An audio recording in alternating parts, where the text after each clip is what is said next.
शादी के बाद अगर आप भी उन लोगों में शामिल हो जाएं कि जिनको चैलेंज करने वाली औरतें मिल जाती हैं, तुम होते कौन हो?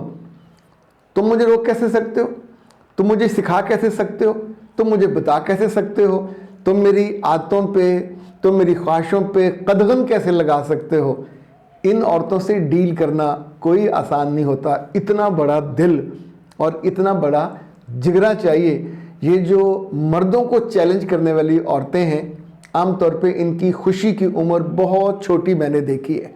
जो अपने मर्दों को चैलेंज करती हैं, उन मर्दों की घर से बाहर जितनी इज्जत, जितनी वक़्त और वक़ार होता है, घर में उसको वो ज़ीरो पे ले जाती हैं। तो आप सोचिए, जो शेर हो आप उसको बिल्ली बना दें या बिल्ली का भी बलूंगड़ा बना दें तो आपके साथ कैसे खुश रहेगा।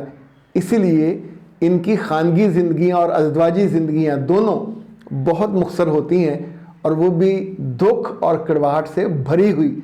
वजह कोई और नहीं होता, वजह जो खुद होती है।